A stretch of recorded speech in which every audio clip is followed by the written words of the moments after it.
नमस्कार प्रिय साथियों, मैं रुपेश साहू आप सभी का स्वागत करता हूं आपके अपने परिवार स्मार्ट पेज एकेडमी पर। आशा करते हैं आप सभी स्वस्थ और मस्त होंगे और अपनी तैयारी में जोर शोर से लगे होंगे। आज है जनवरी का लास्ट महीना और आज हम देखने वाले हैं सामान्य विज्ञान का पार्ट 2। हमने पिछले मैराथन क्लास में इसका पार्ट 1 देखा था, जिसमें से 2015 से लेकर 2019 तक देखा था। कौन सा? यहाँ से लेकर यहाँ तक हमने पिछले मैराथन क्लास में देख चुके हैं। आज हम देखने वाले हैं 2020 से लेकर 2023 तक। तो इसमें इंपॉर्टेंट किस प्रकार से है? तो जैसे कि जीएस में, भारत के जीएस में भारत का जो होता है सामान्य ज्ञान, उसमें एक इसका अपना एक वेटेज है।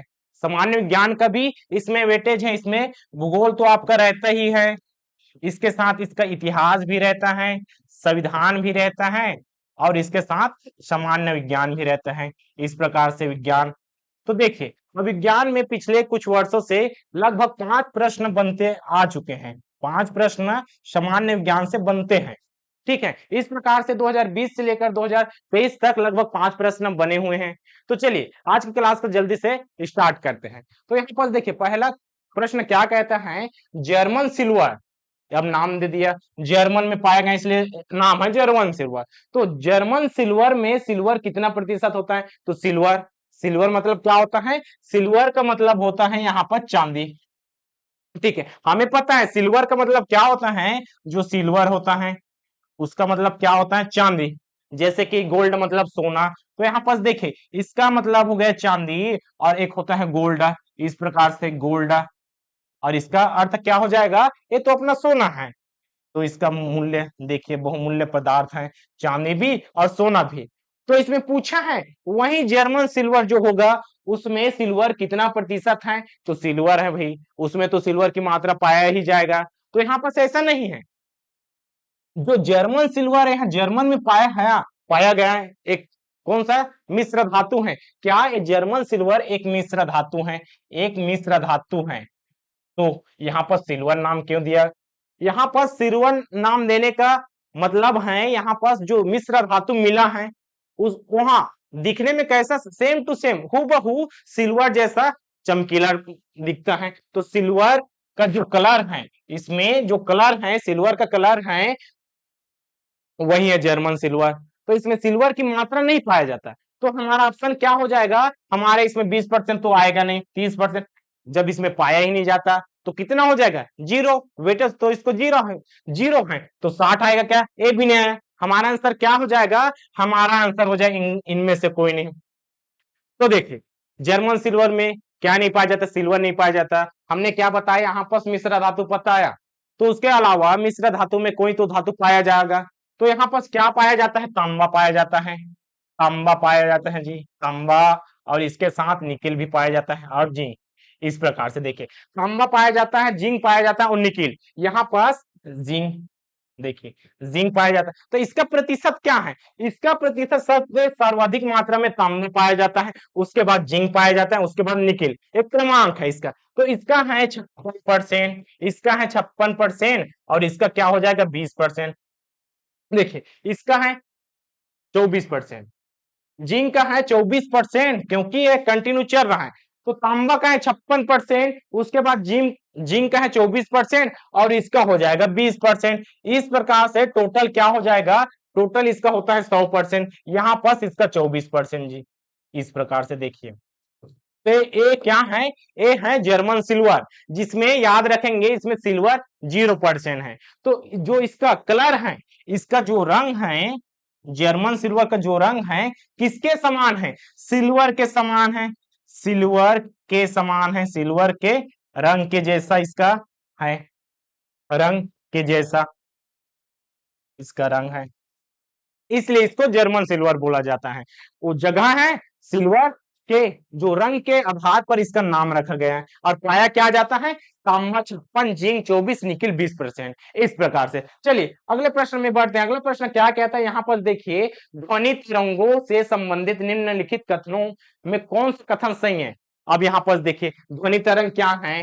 ध्वनि तरंग जैसे कि हम बोल रहे हैं तो आपके माध्यम में जा रहा है, आपके पास जा रहा है। तो कौन सा माध्यम है? देखिए हम बोल रहे हैं कुछ, कुछ चीज में आपके माध्यम से जा रहे हैं, जैसे कि माइक के माध्यम से जा रहा है, अगर आप सामने में बैठे होगे तो निर्वात हवा के माध्यम से जाता है। उसी को बोला गया, जब हम ठोस से गैसीय अवस्था में जाते हैं तब ध्वनि तरंग की गति कम हो जाती है। यहाँ पर देखिए एक पॉइंट, ठीक है। उसके बाद किसी भी माध्यम में जैसे ही हम तापमान को कम करते हैं, तापमान को कम करते हैं, यहाँ पर तापमान है ना, यहाँ पर तापमान को कम करते हैं, वैसे ही ध्वनि की गति बढ़ जाती है। दूसरा कथन।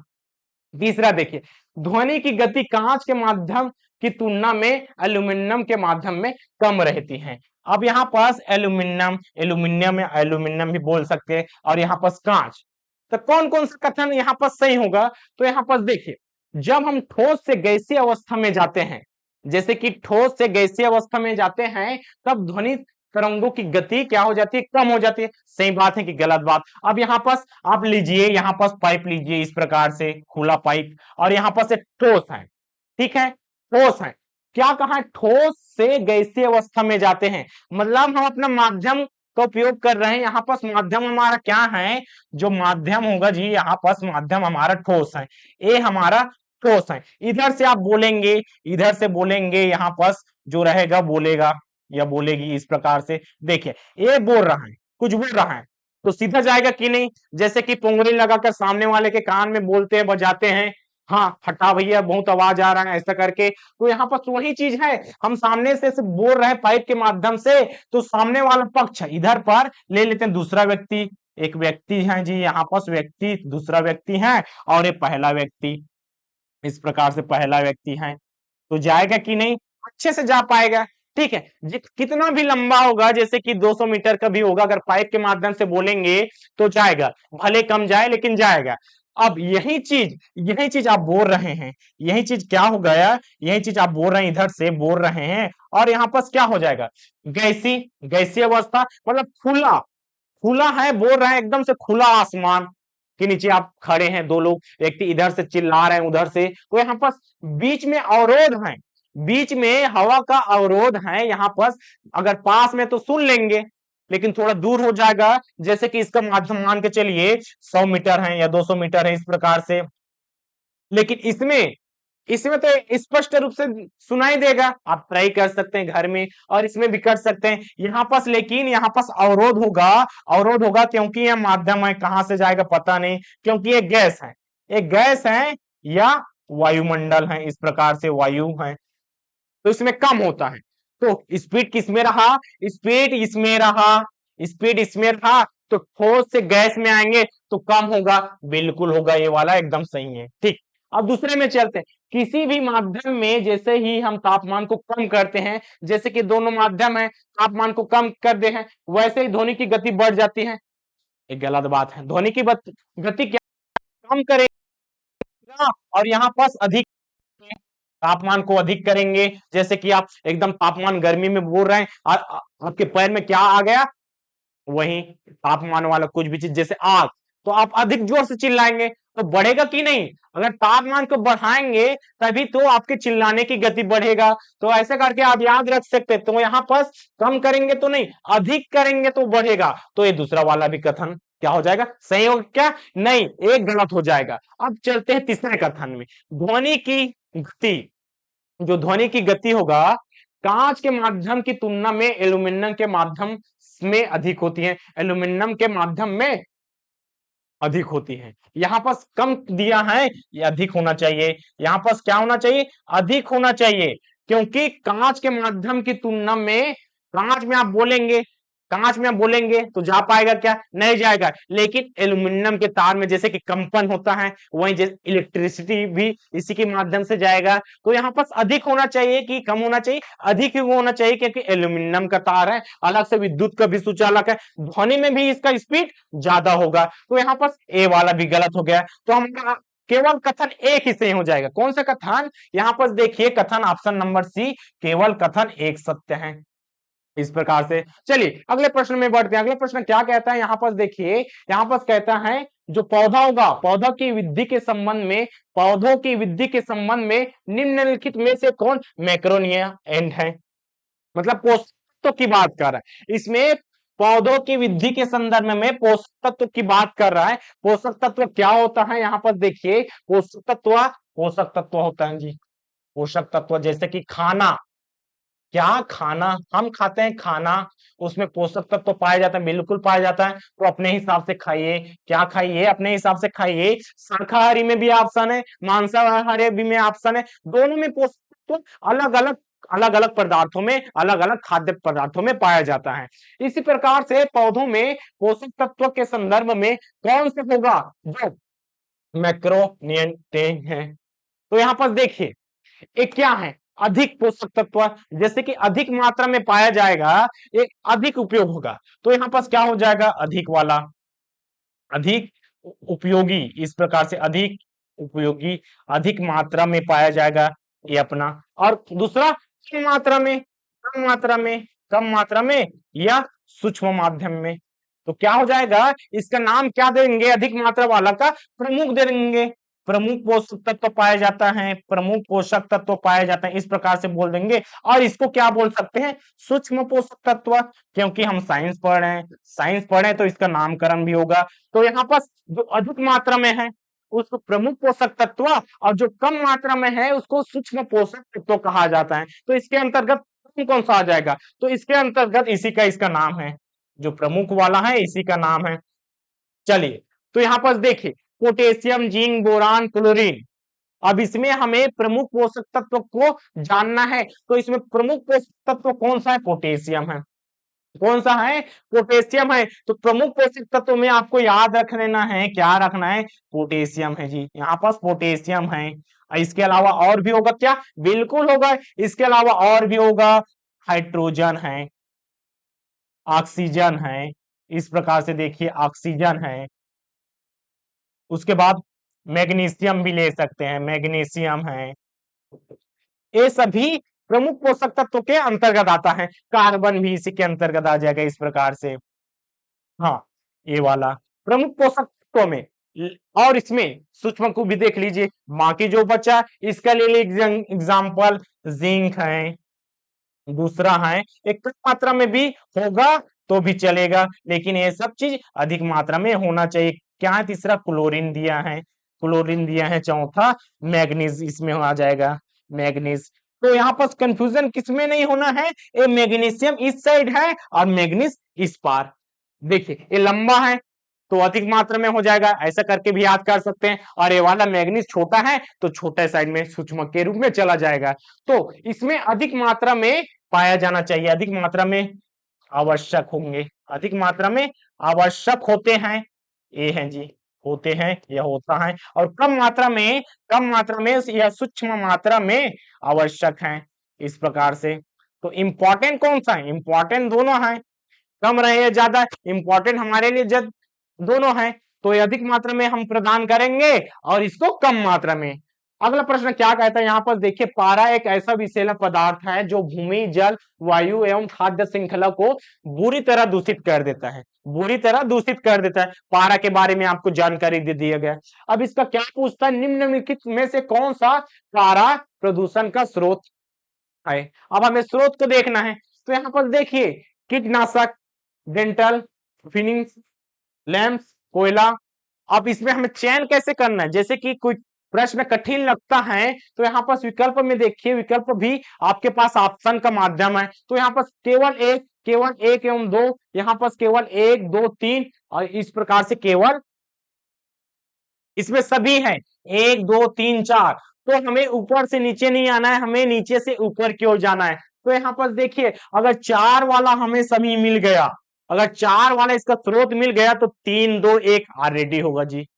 और यहाँ पर चार नहीं मिला, तीन मिला, चार वाला अगर नहीं है, तीन वाला है तो दो और एक ऑलरेडी होगा। उसी प्रकार से दो है तो एक तो होगा और एक है तो एक तो रहेगा ही। ऐसा करके आप विकल्प का चयन कर सकते हैं। तो इसमें देखिए जो कोयला है, कोयला होता है कि नहीं, बिल्कुल होता है। कोयला आधारित ताप विद्युत संयंत्र में, जो कोयला आधारित ताप विद्युत संयंत्र होता है उसमें पारा होता है कि नहीं, बिल्कुल होता है। कोयले में पारा भी होता है, पारा होता है, इस प्रकार से देखिए।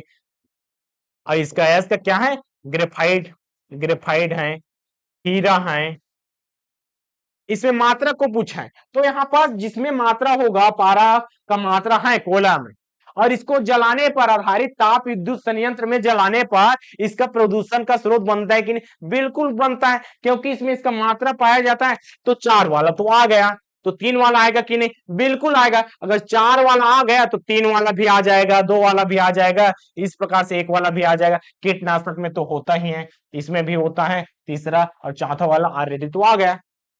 तो हमारा जानने का तरीका ये होना चाहिए, हमें जानकारी सभी में है, हमें जानकारी सभी में पता होना चाहिए, लेकिन विकल्प के आधार पर आप जानेंगे तो आपका ऑप्शन गलत होने की संभावना बहुत कम है।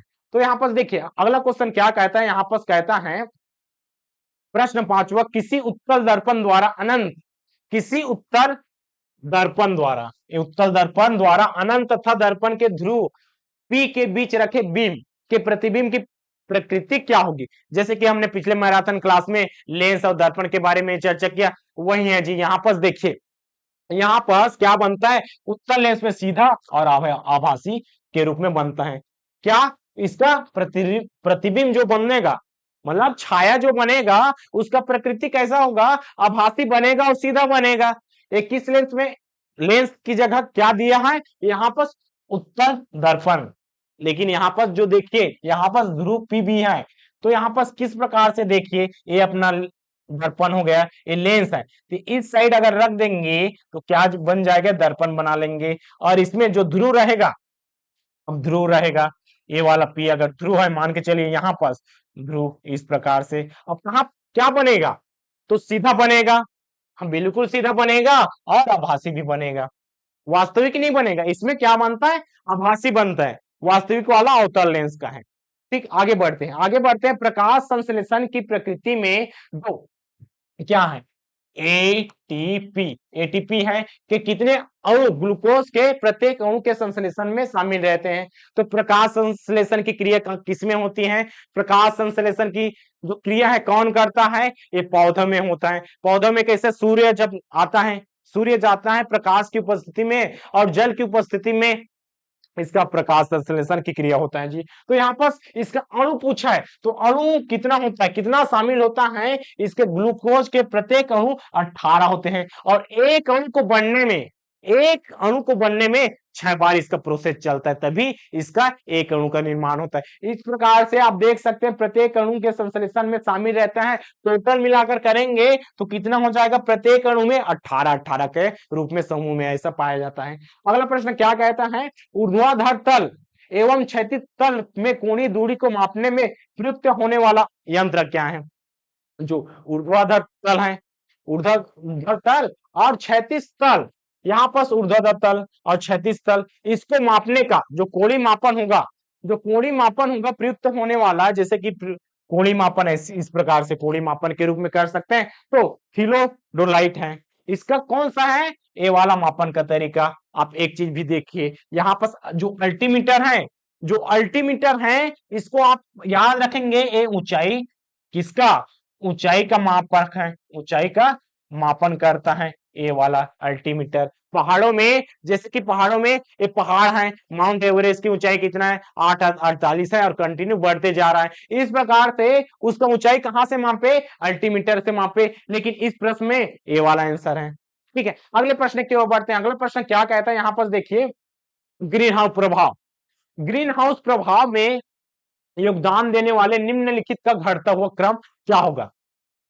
तो ग्रीन हाउस प्रभाव क्या है, इसको भी तो देखिए। ग्रीन हाउस जैसे कि वो बनाते हैं फल पौधों के लिए, क्या? सब्जियों के लिए, जो हरा रंग का बनाते हैं, वही है ग्रीन हाउस प्रभाव। तो इसमें ये मात्रा है। अब क्या क्या पाया जाता है? कार्बन डाइऑक्साइड तो पाया जाएगा, मीथेन भी, CFCS और वाला NO2, इस प्रकार से N2।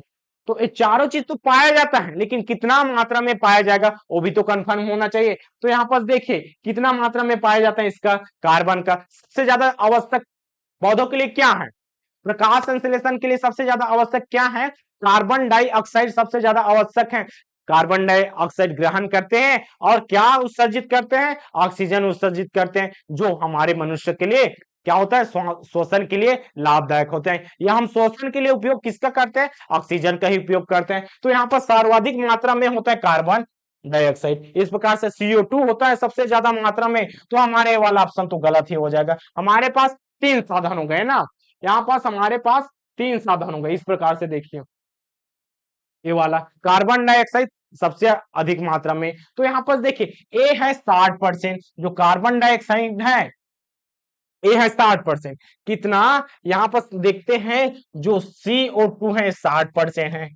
उसके बाद मीथेन का आता है CH4, इसका कितना है, CH4 का है 20%।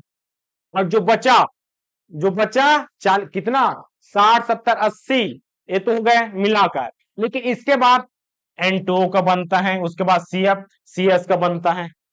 अब एक कंफर्म नहीं कितना मात्रा कितना है, लेकिन यहाँ पास इससे अधिक ए वाला है। अब देखिए ये दोनों तो है CO2 और CH4, CO2 और CH4, ए वाला हमारे पास दो आंसर बन गया। लेकिन इसमें भी तो सिलेक्शन करना है, देखिए कौन सा वाला पहले लेंगे कौन सा वाला बाद में लेंगे, तो यहाँ पास कंफ्यूजन नहीं होना चाहिए। यहाँ पर देखिए ए वाला अलग है, ए वाला अलग है, इसकी मात्रा अधिक है, तो हमारा आंसर क्या हो जाएगा, ऑप्शन नंबर डी। चलिए अगले प्रश्न की ओर बढ़ते हैं। अगला प्रश्न क्या कहता है, यहाँ पर अम्ल वर्षा में निम्नलिखित होते हैं। तो अम्ल वर्षा में क्या होते हैं, अम्ल वर्षा में एसिटिक एसिड और नहीं, यहाँ पर नाइट्रिक एसिड और सल्फ्यूरिक एसिड पाया जाता है। तो इसका सूत्र देखिए कि क्या हो जाएगा, और सल्फ्यूरिक का H2SO4 और इसका NH, इसका नाइट्रिक एसिड का क्या हो जाएगा, HNO3, HNO3। इस प्रकार से नाइट्रिक एसिड पाया जाता है। तो ये डायरेक्ट याद रखने वाला क्वेश्चन है। कौन सा, अम्ल वर्षा होगा, अम्ल वर्षा में एसिड तो पाया जाएगा, एसिड सभी में है। देखिए एसिड सभी में है, लेकिन कौन सा एसिड, तो सबसे पहले सल्फ्यूरिक एसिड पाया जाता है। सल्फ्यूरिक एसिड वाला ऑप्शन कौन कौन सा दिख रहा है, यही वस्तु दिखा, इसके साथ ए भी दिखा। आप दो एसिड को याद कर सकते, कौन सा, एक है नाइट्रिक एसिड और दूसरा सल्फ्यूरिक एसिड। तो हमारा ऑप्शन सिलेक्शन करने का तरीका पता होना चाहिए, हमने तो दोनों को सिलेक्शन कर दिया। उसके बाद ये वाला देखिए एसिडिक एसिड होगा क्या, नहीं नाइट्रिक एसिड होगा, तो हमारा ऑप्शन क्या हो जाएगा, ऑप्शन नंबर सी। चलिए अगले प्रश्न की ओर बढ़ते हैं। अगला प्रश्न क्या कहता है, वायरस के संदर्भ में क्या सही नहीं है।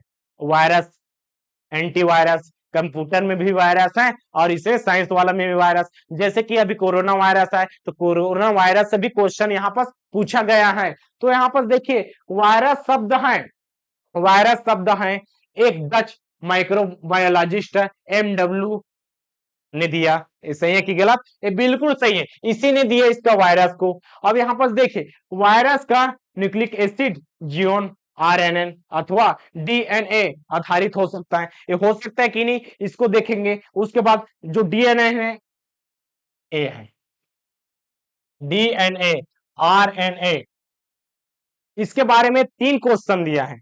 DNA आधारित वायरस अधिकांशतः सिंगल स्ट्रेन होता है, RNA आधारित वायरस इसके तुलना में, मतलब दोनों का तुलनात्मक अध्ययन किया है, और इसमें देखिए जो अनुवांशिक है, क्या अधिक अनुवांशिक परिवर्तन करते हैं। अब कौन ज्यादा करता है कौन कम करता है, ये जानना भी जरूरी है। तो इसका सही आंसर क्या हो जाएगा, सिंगल होता है कि नहीं, नहीं सिंगल के साथ साथ ए और साथ में भी होता है, डबल में होता है, पैरा ऐसा टाइप का।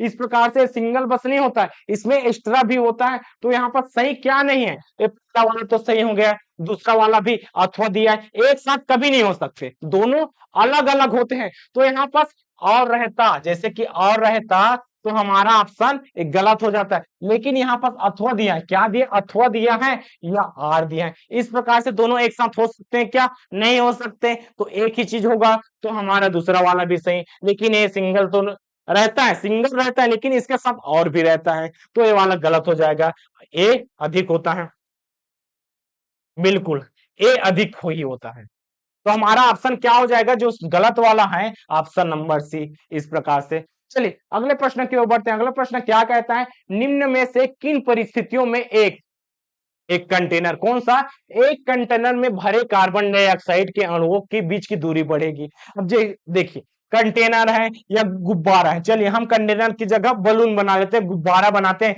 इस प्रकार से देखिए इसमें क्या भरा है, कार्बन डाइऑक्साइड भरा हुआ है। अब इसमें क्या बोलता है, कंटेनर का आयतन बढ़ाने पर, अब क्या बोला है, अणुओं की बीच की दूरी को बढ़ाना है। अब देखिए यहाँ पर अणुओं की संख्या इस प्रकार से है, इस प्रकार से भरा हुआ है कार्बन डाइऑक्साइड का। अब क्या हो जाएगा, इसका अणुओं की दूरी को बढ़ाना है। क्या करना है, प्रभाव क्या होना चाहिए, जो अणुओं की दूरी है, अणुओं की दूरी को क्या करना है, बढ़ाना है, बढ़ना चाहिए। तो किन किन कंडीशन में बढ़ सकता है। अब इसको देखिए, कंटेनर का आयतन बढ़ा देंगे, बढ़ेगा कि नहीं। अब यहाँ पर देखिए आयतन को बढ़ाने की बात किया है, कंटेनर से कुछ कार्बन डाइऑक्साइड गैस लीक होने पर, मतलब जो है अणुओं की है यहाँ पर है, पास पास में है, इसको क्या कर देना है, इसको कर देना है हमें दूर दूर कर देना है। तो यहाँ पर देखिए आयतन को बढ़ाएंगे, जैसे कि अब आयतन का मतलब क्या होता है, उसका सरफेस एरिया, कि उसके अंदर में कितना सामान आ सकता है। तो यहाँ पर बलून है, बलून छोटा वाला है, इसको बढ़ा दिए। अब क्या कर दिए, बढ़ा दिए। कार्बन डाइऑक्साइड को बढ़ाने की बात नहीं किया, जो उसका एरिया होगा उसको बढ़ा दिए, तो फैलेगा कि नहीं, बिल्कुल फैलेगा। इस प्रकार से फैलेगा, तो पहले फैलेगा तो दूर हुआ, आयतन को बढ़ाने पर फैल गया। दूसरा चीज क्या क्या है, कंटेनर से कुछ कार्बन डाइऑक्साइड गैस लीक कर देने पर, अब उतना ही है, अब बढ़ाने की बात नहीं कर रहा है। अब दूसरा कंडीशन क्या है, जो बलून होगा, बलून तो उतना ही रहेगा, लेकिन कुछ कुछ मात्रा में जो कार्बन डाइऑक्साइड उसको बाहर कर देंगे। लीक मतलब बाहर या फैलाव, इस प्रकार से इसको अलग कर दिए, तो अणु की स्थिति बढ़ेगा कि नहीं, दूर होगा कि नहीं। अब इतना तो खाली होगा, इतना खाली हो गया, तो जो बचा रहेगा इसमें आएगा, तो जो पास पास रहेगा, हट भैया हम थोड़ा साइड होना है, इधर जगह है, गर्मी का दिन भी आ गया, तो पास पास ना रह के हल्का हल्का दूर चला जाएगा, तो ये वाला भी कंडीशन सही हो गया। अब देखिए कंटेनर के अंदर हवा का दबाव बढ़ाने पर, अब इसमें और डाल रहे हैं, अब इसमें और डालेंगे अणुओं, तो जो पास पास रहेगा वो दूर होगा क्या, नहीं, वो तो और सटीक जाएगा। जैसे कि यहाँ पर कोई सामान रखे और सामान लाएंगे, तो एकदम से ज्यादा क्या हो जाएगा, उसमें वहां पर सामान की मात्रा बढ़ गया, तो पास पास में रहना पड़ेगा, तो ये वाला गलत हो गया, ये वाला गलत हो गया। और चौथा क्या कहता है, चौथा कहता है कंटेनर के आकार में बिना परिवर्तन के, मतलब जो ये होगा कंटेनर, ये बलून जो होगा बिना परिवर्तन, इसमें परिवर्तन नहीं करेंगे, और कार्बन डाइ गैस अब बाहर निकालेंगे तो फैलेगा। यहाँ पर जैसे कि एरिया हमने बाहर निकाला तो खाली हो गया, और ये वाला जो अणु होगा इधर आ जाएगा, लेकिन और डालेंगे तो पास पास में सटीक बैठेगा, तो ये वाला तो गलत हो गया। तो हमारा क्या हो जाएगा, जो कथन एक है, कथन एक और कथन दो वाला हमारा ऑप्शन सही हो जाएगा, इस प्रकार से। चलिए अगले प्रश्न की ओर बढ़ते हैं। अगला प्रश्न क्या कहता है, ग्लूकोज क्या, ग्लूकोज के विखंडन के संदर्भ में कौन सा कथन सही है। अब ग्लूकोज है, इसका विखंडन करेंगे, कौन सा कथन सही हो जाएगा, यहाँ पर कोशिका द्रव में ग्लूकोज 4 कार्बन अणु पायरुवेट में खंडित होते हैं। तो यहाँ पर 4 में होते हैं, नहीं 4 में नहीं होते, यहाँ पर डायरेक्ट याद रखिए 3 कार्बन अणुओं में विखंडन होता है। इसका क्या, 3 कार्बन में विखंडन होता है। तो यहाँ पर संख्या को याद रखना है, 4 नहीं है 3 है। इसके साथ ऑक्सीजन के अभाव में ए वाला लिक्विड एसिड के रूप में परिवर्तन होता है कि नहीं, होता है, बिल्कुल होता है, ये वाला सही है। दूसरा वाला सही है, ऑक्सीजन की अनुपस्थिति में पायरुवेट कार्बन डाइऑक्साइड और इथेनॉल के रूप में परिवर्तित भी हो जाता है, ये भी सही है, ये दोनों वाला सही है। तो हमारा क्या हो जाएगा, 2 और 3, जो 2 होगा और 3 वाला होगा ऑप्शन नंबर ए, ये दोनों चीज सही है। चलिए अगले प्रश्न की ओर बढ़ते हैं। अगला प्रश्न क्या कहता है, यहाँ पर देखिए अगला प्रश्न क्या कहता है, वयस्कों को दी जाने वाली कोविशील्ड किसकी बात है, एक कोरोना वायरस से संबंधित, जब कोरोना वायरस आया तो वहां पर वैक्सीन दिया जाए, किसको, वयस्कों को, जो 18 प्लस है उसको बोलते हैं वयस्क। तो यहाँ पर उसको दिया जाता था कोविशील्ड वैक्सीन, प्रत्येक डोज मतलब उसकी मात्रा का पूछा है, कितना मात्रा देंगे, 1 ml, 1 ml, 2 ml, 0.5 ml, 1.5 ml, कितना दिया जाता था। तो यहाँ पर प्रत्येक डोज रहता था 0.5 ml, इतना ही दिया जाता था। तो यहाँ पर वैक्सीन की बात किया है तो जितने भी वर्तमान में आता है बीमारी आता है जैसे कि विटामिन वाला अधिकांश बनता है उससे भी क्वेश्चन आने लगे हैं। तो यहाँ पर देखिए अगला प्रश्न क्या कहता है, अगला प्रश्न कहता है प्लाज्मा अवस्था के बारे में क्या सही है। अब अवस्था कितनी, हम मुख्य रूप से जानते हैं अवस्थाएं 3 अवस्था में होती है। एक होता है ठोस, कौन सा, एक होता है ठोस, दूसरा होता है द्रव और तीसरा होता है गैस। लेकिन चौथा अवस्था भी होता है, चौथी अवस्था किसको माना है, प्लाज्मा को, प्लाज्मा को माना है चौथी अवस्था इस प्रकार से। तो इसके संदर्भ में कौन सा कथन क्या बोला है, सही पूछा है, हमें सही कथन की पहचान करना है। तो यहाँ पर देखिए इस अवस्था में कण आयनिकित अवस्था में होते हैं, ये वाला भी सही है। चौथा अवस्था है ना, ये पदार्थ की क्या है, पदार्थ की 3 प्रमुख अवस्था, पदार्थ की 3 प्रमुख अवस्था, 3 प्रमुख अवस्था। लेकिन चौथी अवस्था क्या है, ए वाला चौथी अवस्था है, इसको भी लेते हैं जी चौथी अवस्था के रूप में, ये भी प्लाज्मा को माना जाता है। जैसे कि संविधान में हमने देखा 3 प्रमुख अंग, उसी प्रकार से चौथा मीडिया का, चौथा कौन सा मीडिया है, उसी प्रकार से इसमें ठोस द्रव गैस 3 प्रमुख अवस्थाएं पदार्थ की किसी भी तत्व की, जैसे कि ठोस है, ठीक है, ये वाला भी ठोस है और यहाँ पर प्लाज्मा चौथी अवस्था के रूप में है। तो इस अवस्था में क्या आयनीकृत अवस्था में होते हैं, बिल्कुल सही होते हैं। जो एलईडी बल्ब है, एलईडी बल्ब है, जो ये बल्ब है, बल्ब है, इसकी रोशनी प्लाज्मा अवस्था से संबंधित है। हाँ इसी का उदाहरण है, इसका उदाहरण क्या है, 3 4 5 उदाहरण एकदम इनसे इंपॉर्टेंट है। तो यहाँ पर जो एलईडी का जो रोशनी होगा किसका एग्जाम्पल है, प्लाज्मा का ही उदाहरण के अंतर्गत आता है। सूर्य का प्रकाश भी प्लाज्मा अवस्था का एक उदाहरण है, ए वाला भी इसी का उदाहरण है। तो चौथा कौन सा, हमारे पास ऑप्शन एक, ऑप्शन एक। इस प्रकार से तीनों कथन हमारा प्लाज्मा अवस्था के बारे में सत्य निकला। अगले प्रश्न में बढ़ते हैं, अगला प्रश्न क्या कहता है, यहाँ पर देखिए अगला प्रश्न कहता है निम्न में से कौन से कथन सही है। अब सही कथन की पहचान करने, किसके बारे में बोला है, पत्तियों में, पत्तियों में दिख रहे छोटे छिद्रों को स्टोमेटा कहते हैं, ये सबको पता है जी, स्टोमेटा कहते हैं छिद्र को। जैसे कि पत्ती रहेगा यहाँ पास, क्या बना लेते हैं, चलिए पत्ती बना लेते हैं, इस प्रकार से पत्ती है, ये वाला क्या हो गया, ये पत्ती हो गए, ये पत्ती हो गया जी, ये वाला पत्ती हो गया, इस प्रकार से ये पत्ती हो गया। अब इसमें दिख रहे जो छिद्र रहेगा उसको स्टोमा कहते हैं। प्रकाश संश्लेषण की क्रिया भी इसी में होते हैं। तो स्टोमा में स्थित रक्षी कोशिकाएं वायुमंडल के गैस का आदान प्रदान, अब इसमें छिद्र रहेगा, अब कुछ कुछ छिद्र रहेगा, इस प्रकार से छिद्र रहेगा। अब यही तो वायुमंडल में क्या करेगा, यही तो वायु का आदान प्रदान करेगा, ए वाला भी सही आदान प्रदान करेगा, जहां से छेद रहेगा वहीं से तो हवा का आवागमन होगा, इस प्रकार से आदान प्रदान करेगा। वाष्प उत्सर्जन की क्रिया, अब इसमें देखिए यही से क्या हो जाएगा, वाष्प उत्सर्जन की क्रिया भी इसी के द्वारा होता है। तो जो रंध्र रहेगा, जो रंध्र रहेगा मतलब छिद्र रहेगा, छिद्र रहेगा उसको क्या कहते हैं, उसको कहते हैं स्टोमेटा कहते हैं। और इसमें क्या क्रिया होती है, इसमें क्रिया होती है जी, इसमें क्रिया होती है वाष्पोत्सर्जन की, वाष्पोत्सर्जन की क्रिया इसी रंध्र में होती है। तो हमारा तीनों कथन सत्य है, हमारा तीनों कथन से ऑप्शन नंबर डी। इस प्रकार से चलिए अगले प्रश्न की ओर बढ़ते हैं। अगला प्रश्न क्या कहता है, अगला प्रश्न कहता है निम्न में से क्या सही नहीं है। अब इसमें हमें गलत चीज को बताना है, हमें सही चीज को नहीं गलत चीज को बताना है। तो क्या हो जाएगा, मनुष्य में श्रवण का परिसर,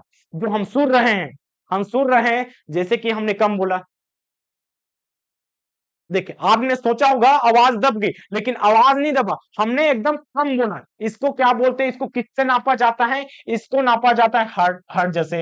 हाँ अब इसकी मात्रा क्या होना चाहिए, हम सुन रहे हैं, अधिक बोलेंगे, अधिक बोलेंगे, लाउड स्पीकर में बोलेंगे, अब कान बर्दाश्त कर पाएगा क्या, नहीं कर पाएगा।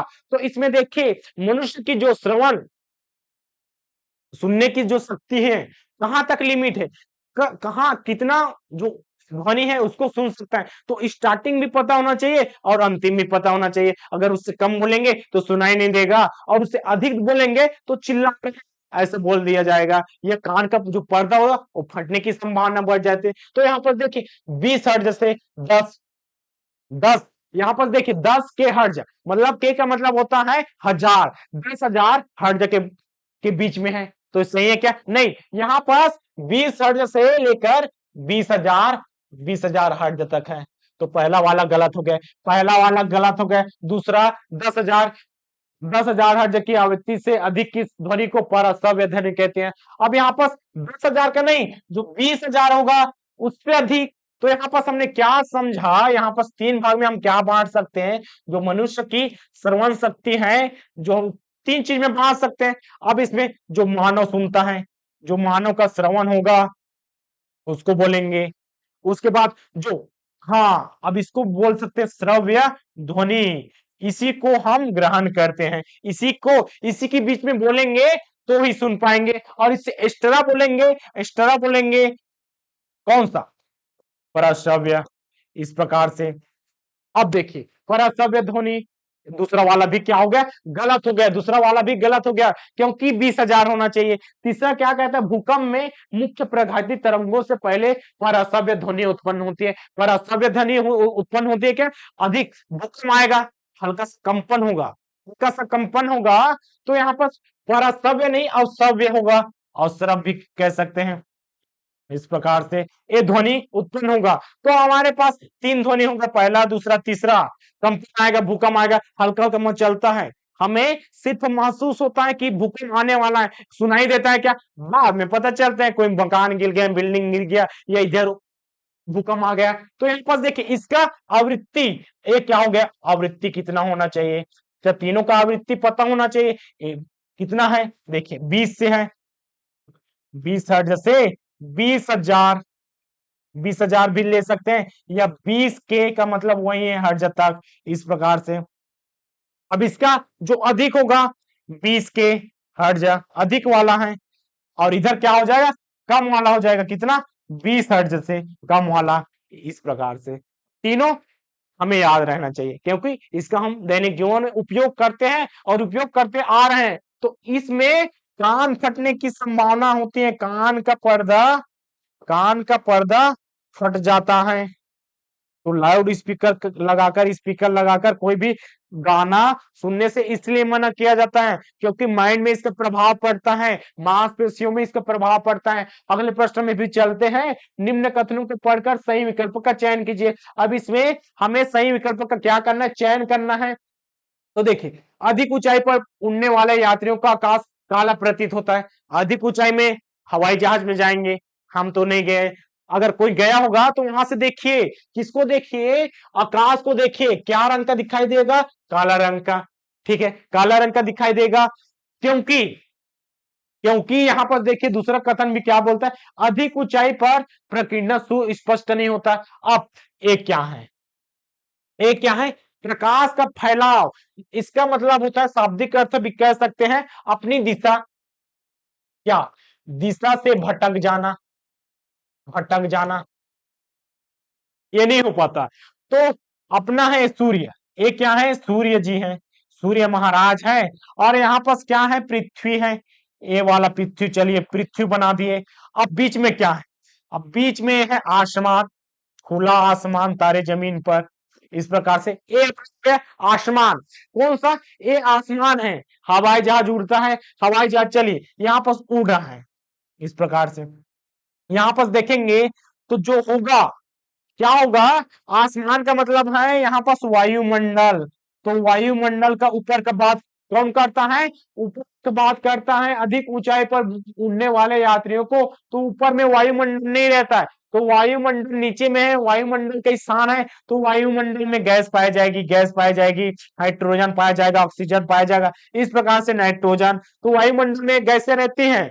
तो जो प्रकाश आएगा, जो प्रकाश आएगा, इसमें अगर कोई भी, आप सीधा चल रहा है, आप चल रहे सीधा, आप चल रहे सीधा, स्पीड से, ब्रेकर नहीं है तो आप रुकेंगे नहीं।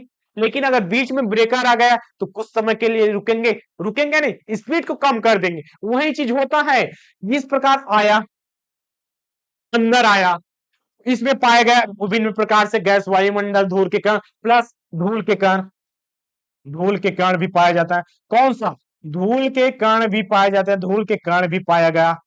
अब क्या होगा, धूल के कण भी पाया जाएगा, तो इसमें अवरोध होगा, क्या, अवरोध, इसको बोल देते हैं अवरोध। ठीक, अवरोध, अवरोध या वही चीज है ब्रेकर, ब्रेकर या ठहराव। तो इसका गति बहुत तेज है, प्रकाश की गति बहुत तेज है, वो रुकेगा क्या? नहीं, उसको पार तक करते हुए चीरते हुए जाएगा, लेकिन अपने मार्ग से परिवर्तित हो जाएगा, इस प्रकार से फैल जाएगा। फैल जाएगा, नहीं फैलता, नहीं फैलता तो यहाँ पर क्या हो जाएगा? ब्लैक ब्लैक, काला हो जाएगा, ब्लैक हो जाएगा।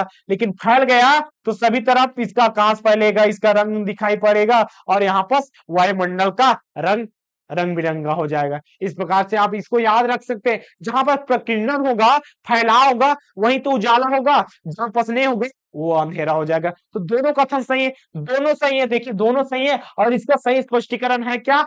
बिल्कुल है जी, इसका सही कारण है, सही स्पष्टीकरण है, तो ऑप्शन नंबर ए। अब चलते हैं अगले प्रश्न की ओर। अगला प्रश्न क्या कहता है यहाँ पर देखिए, जमीन से वायुमंडल के शीर्ष तक हवा के एक स्तंभ में ओजोन की मोटाई को क्या कहते हैं? जो जमीन रहेगा, एक क्या है? समतल भूमि जमीन है।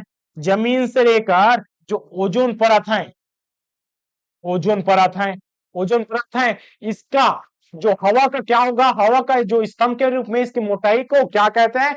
डाप्सन इकाई कहते हैं। इसको एक लाइन में याद होना चाहिए, यही चीज एकदम फैक्ट है। तो जहां पर समझाना होता है वहां पर बिल्कुल समझते हैं जी। जैसे कि इस प्रश्न में यहाँ पर प्रकाश वाला समझे, और इसमें ए वाला भी, ए वाला भी और ए वाला, तीनों चीज इफेक्ट है। कौन सा वाला? जमीन वाला। ग्रेफाइट और हीरा मूलतः के परमाणुओं से बने होते हैं। जो ग्रेफाइट होगा, हमने पिछले ही प्रश्न में किया है, ग्रेफाइट और जो होता है हीरा, किसके किससे बनता है? कोयला से ही बनता है। तो जो कोयला, नहीं सॉरी, कार्बन के अपरूप है, कोयला से उसको अलग अलग करते हैं, वो अलग हो जाएगा, एक कार्बन हो जाएगा। कौन सा? कार्बन से क्या बनेगा? कार्बन से बनेगा ग्रेफाइट, कार्बन से बनेगा ग्रेफाइट, और इससे बनेगा हीरा, इसका और बोल सकते हैं। चलिए अगले प्रश्न में बढ़ते हैं। अगला प्रश्न क्या कहता है? स्कर्वी एक बीमारी है। कौन सा? जो स्कर्वी है एक बीमारी है। यहाँ पर देख सकते हैं, स्कर्वी विटामिन की कमी से होता है। कौन सा विटामिन की कमी से होता है? हमें पता होना चाहिए, एक साइड होना चाहिए, पता होना चाहिए विटामिन, विटामिन। और इसकी कमी से क्या? कमी से होने वाला रोग, कमी से होने वाला रोग, होने वाला रोग पता होना चाहिए, और इसका समाधान भी आप अपने से याद कर सकते हैं। इस प्रकार से देखिए, तो विटामिन कौन सा? विटामिन, चलिए पहला विटामिन लेते हैं हम। विटामिन कौन सा लेते हैं? विटामिन ले लिए ए, विटामिन ए लिए। अब इसके कमी से क्या हो जाएगा? इसके कमी से होता है रतौंधी, रतौंधी रोग होता है। विटामिन बी से कौन सा होता है? बेरी बेरी होता है। कौन सा? बेरी बेरी होता है। सी से कौन सा? सी से होता है, इसी का दिया है, स्कर्वी। तो यहाँ पास सी से बनता है, इसका सी बनता है जी, याद कर सकते हैं। इसमें भी देखिए बी है, इसका भी बी है। कौन सा? इसमें भी बी है, इसमें भी बी है, और इसका सी वाला स्कर्वी है। तो हमारा कौन सा आंसर हो जाएगा? हमारा आंसर नंबर ये हो जाएगा। विटामिन सी की कमी से क्या होता है? स्कर्वी। डी को भी याद रख सकते हैं, डी को रिकेट्स, इस प्रकार से। और इसका समाधान स्वयं से कीजिए। कौन से चीज खाएंगे? हरा पत्ती खाएंगे, इस प्रकार से फल फूल खाएंगे, तो इसका इलाज हो जाएगा। किस खंड बनाकर क्या सकते हैं? इसका क्या हो जाएगा? इलाज या समाधान। इलाज बोल सकते हैं या समाधान बोल सकते हैं, या किस चीज का खाएंगे तो हमारे शरीर में ये वाला मात्रा पूरा हो जाएगा। सूर्य की रोशनी से भी क्या मिलता है? वो विटामिन का आपूर्ति करता है। तो कमी भी पता होना चाहिए और इसका आपूर्ति भी पता होना चाहिए, ताकि हम बीमार न पड़े। अगला प्रश्न क्या कहता है? अगला प्रश्न कहता है यहाँ पर देखिए, निम्नलिखित कथनों पर विचार करें और नीचे दिए गए सही विकल्प का चयन कीजिए। तो यहाँ पर प्लास्टिक कचरे से प्राप्त ईंधन की ऑक्टेन रेटिंग कम होती है। तो ऑक्टेन रेटिंग क्या है? ऑक्टेन रेटिंग भी पता होना चाहिए। और दूसरा चीज, कम होती है कि अधिक? हमारे पास कम होगा या अधिक, क्योंकि इसमें अधिक होगा या कम होगा, ऐसे ही दो क्वेश्चन बनेगा। दूसरे बात देखते हैं, ऑक्टेन संख्या जितनी कम होगी। अब हमें पता होना चाहिए ऑक्टेन नंबर क्या है, ऑक्टेन संख्या क्या है, ऑक्टेन रेटिंग क्या है। तो प्लास्टिक कचरे से प्राप्त ईंधन, तो ईंधन में जो होता है प्रदूषण मापना है, तो उसके लिए क्या उपयोग करते हैं? ऑक्टेन रेटिंग निकाला जाता है। तो जिसकी ज्यादा संख्या होगी, जिसकी ज्यादा संख्या होगी, विस्फोटक के बिना संपीड़न झेलने की क्षमता उतनी ही अधिक होगी। तो यहाँ पास क्या हो जाएगा? यहाँ पास हाँ, अभी तो बोले अधिक होना चाहिए, तो यहाँ पर अधिक होना चाहिए, अधिक होना चाहिए। तो ईंधन की जो ऑक्टेन रेटिंग कम होती है, प्लास्टिक कचरे से ज्यादा होता है, ज्यादा प्रदूषण होता है, तो इसका रेटिंग भी ज्यादा होना चाहिए, इसका भी ज्यादा होना चाहिए या अधिक होना चाहिए। क्योंकि प्रदूषण जितना ज्यादा होगा उतना ही इसका ऑक्टेन रेटिंग का मान उतना ही अधिक होगा। तो यहाँ पर दोनों कथन सत्य नहीं है, दोनों कथन सत्य नहीं है, ऑप्शन नंबर सी। चलिए अगले प्रश्न की ओर बढ़ते हैं। अगला प्रश्न क्या कहता है यहाँ पर देखिए, निम्नलिखित कथनों पर विचार करें। वही दो कथन है, विचार करिए और नीचे दिए गए सही विकल्प का चयन कीजिए। पृथ्वी की सतह पराबैंगनी किरणों के रूप में ऊष्मा को पुनः उत्सर्जित करती है। पराबैंगनी किरण को अगर पुनः उत्सर्जित करने लगी तो हमें तो बहुत सारा बीमारी हो जाएगा। तो होता है क्या, नहीं, ओजोन परत इसका समाधान है। पराबैंगनी किरण का ओजोन परत इसका समाधान है। पेड़ लगाएंगे, ओजोन परत बनेगा। इसमें एक शब्द और क्या दिया, पुनः उत्सर्जित करती है। तो पराबैंगनी किरण को नहीं करती और किरणों को करती है। कौन सी किरण, यहाँ पास होना चाहिए औरक्त किरण, औरक्त विकिरण होना चाहिए। सूर्य से ये आता है, औरक्त किरण भी सूर्य से ही आता है और पराबैंगनी विकिरण के रूप में भी आता है। बादल और गैसें से आने वाले सौर विकिरण का लगभग एक चौथाई को प्रतिबिंबित करता है। तो एक चौथाई का मतलब कितना, एक चौथाई, वो 1/4, जैसे कि 100 है, 100 है, उसका एक चौथाई क्या हो जाएगा, 4, 20 हो जाएगा। तो 20 नहीं होता है, इसका कितना होता है, 30% होता है, 30%। तो ये वाला भी गलत हो गया। तो दोनों वाला इस प्रकार से गलत है। तो ऑप्शन नंबर कौन सा, ऑप्शन नंबर कथन 1 और कथन 2 दोनों सही नहीं है। तो आज के लिए बस इतना ही। सामान्य विज्ञान का पार्ट 2 कंप्लीट होता है। कल से सर आपको लोगों के लिए करंट अफेयर और एक क्लास बचा है, इकोनॉमिक का क्लास लाएंगे। कल से सर के क्लास कंटिन्यू रहेंगे। आपको वीडियो कैसा लगा, अच्छा लगा तो लाइक कीजिएगा। और एग्जाम के लिए all the best. Admit card आ चुका है, मिलते हैं अब एग्जाम के दिन, जिसमें सभी का क्या करेंगे, उसका एनालाइज करेंगे, संभावित मॉडल आंसर करेंगे। तो वीडियो कैसा लगा लाइक कीजिएगा, अच्छा लगा हो गया तो कमेंट सेक्शन में अपनी राय राय दीजिएगा। अगर आप चैनल पे नए हो तो चैनल को सब्सक्राइब कर लीजिए। तक के लिए धन्यवाद, मिलते हैं अगले क्लास में। जय हिंद, जय भारत, जय छत्तीसगढ़।